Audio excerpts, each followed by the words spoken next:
Hello guys, तो आज हमारा टॉपिक है ओटाइटिस मीडिया। तो देखते हैं डेफिनेशन फर्स्ट। तो क्या है? तो इट इज इन इन्फेक्शन और inflammation of the middle ear cavity behind. Means क्या किस मीन्स ईयर का इन्फ्लामेशन होता है। तो इसमें भी कौन से पार्ट का? तो मिडल पार्ट है वो का, और behind the tympanic membrane means जो टिम्पेनिक मेम्बर है उसके क्या बिहाइंड होता है। और it is one of the most common cause of the ear pain. Means ये क्या है? मोस्ट ऑफ कॉमन कॉज है किसका? ईयर पेन का। और जब चिल्ड्रन में ऐसी कंडीशन हो तब हम क्या एंटीबायोटिक से हम क्या करते हैं? ट्रीट करते हैं। अब बात करें मोस्ट कॉमन ऑर्गेनाइजेशन कौन से है, किस वजह से होता है। तो मोस्टली स्ट्रेप्टोकोकस निमोनिया, उसके बाद हेमोफिलस इन्फ्लुएंजा और मॉक्सिलिक टोर्वे। उसके बाद क्या है? टाइप की बात करें तो टाइप में दो टाइप है, एक्यूट और क्रोनिक। तो फर्स्ट एक्यूट क्या है कि एक्यूट इन्फेक्शन है with ear pain, fever and pain of the tympanic membrane. Means इसमें क्या होता है? फीवर आपको देखने को मिलता है, पेन देखने को ना, लेकिन ये क्या होता है? शॉर्ट टाइम ऑफ पीरियड होता है। लेकिन जब बात करें क्रोनिक ओटाइटिस मीडिया की, तो वो क्या है कि persistent ear discharge through perforated tympanic membrane for 6 week. Means इसमें क्या होता है? आपको ईयर पेन भी देखने को मिलेगा और साथ ही साथ आपको क्या डिस्चार्ज देखने को मिलेगा, वो भी कंटिन्यू आपको देखने को कितने टाइम तक? 6 वीक से ज्यादा। इसी वजह से आपको ओटाइटिस मीडिया हो सकता है। तो फर्स्ट क्या है? 8 to 6 to 2 ईयर मुझे चिल्ड्रन में होने के चांसेस बहुत ज्यादा है। उसके बाद अपर रेस्पिरेटरी इन्फेक्शन अगर हुआ है तो bottle feeding line while line down. उसके बाद ऐसे स्मोकिंग अगर हो तो उसके बाद है क्या? Take care attendance. उसके बाद है क्या? कैप प्लेनेट के ऐसी कुछ कंडीशन हो तो। और लास्ट में क्या है? पुअर रिचेन ट्यूब फंक्शन, इनका जो रिचेन ट्यूब का फंक्शन प्रॉपर नहीं हो तब। उसके बाद पैथोलॉजी तो कैसे डिसीज होती है। तो फर्स्ट क्या है कि अपर रेस्पिरेटरी इन्फेक्शन हुआ है, उसकी वजह से क्या हो रहा है? जो हमारे रिचेन ट्यूब है वो क्या हो रहा है? ऑब्स्ट्रक्ट हो रहे हैं। उसकी वजह से जो मिडल ईयर है उसमें क्या हो रहा है? प्रेशर बढ़ रहा है। उसके बाद क्या होगा? जो फ्लूइड है वो क्या होगा? एक्यूमुलेट होगा।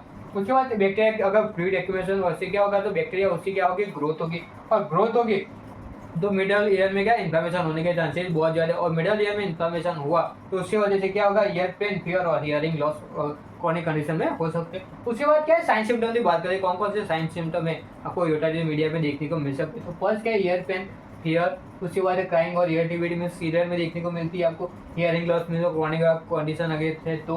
उसके बाद क्या है? ईयर फुलनेस में इसका फ्लूइड एक्यूमुलेशन हुआ है, उससे आपको क्या होगा? ईयर फुलनेस देखने को मिलेगा। उसके बाद क्या है? ईयर डिस्चार्ज आपको देखने को मिलेगा। अब बात करें डायग्नोसिस, तो कौन कौन से ऐसे डायग्नोसिस टेस्ट है हम चेक करते हैं। तो फर्स्ट क्या है? ऑटोस्कोपी चेक करेंगे, उसमें आपको क्या देखेगा? बल्जिंग देखने को मिलेगा। उसके बाद क्या है? निमोनिकोस्कोपी। उसके बाद क्या है? टेम्पिनोमेट्री।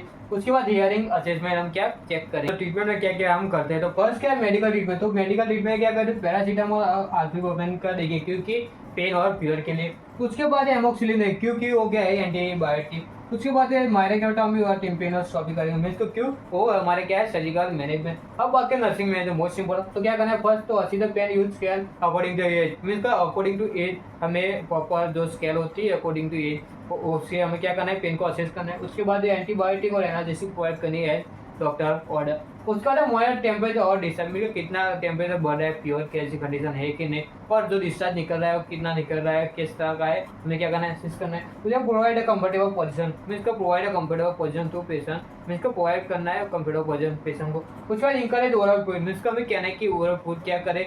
इंटेक करे, जिससे क्या डिहाइड्रेशन जैसी कंडीशन ना हो। उसके बाद क्या? Teaching to complete antibiotic course, means तो क्या है? पेशेंट को टीच करेंगे और फैमिली मेंबर को कि एंटीबायोटिक का जो कोर्स है वो क्या कंप्लीट करें। मीन्स बीच में ऐसी कोई आपको जो दवाई है वो क्या करनी है? मिस नहीं करनी। उसके बाद कीप ईयर ड्राई, मीन्स जो अगर परफोरेशन जैसी कोई कंडीशन है तो हमें क्या करना है? पेशेंट को कि जो ईयर है उसका ड्राई रखे। उसके बाद ऑब्जर्व फॉर कॉम्प्लिकेशन, मीन्स आगे कुछ ऐसी कॉम्प्लिकेशन ना हो उसके लिए हमें क्या करना है? ऑब्जर्वेशन रखना है, जैसे कि मास्टर का मीन्स का हियरिंग लॉस अगर ऐसी कोई कंडीशन ना हो उसका हमें क्या करना है? ध्यान रखना है। Thank you.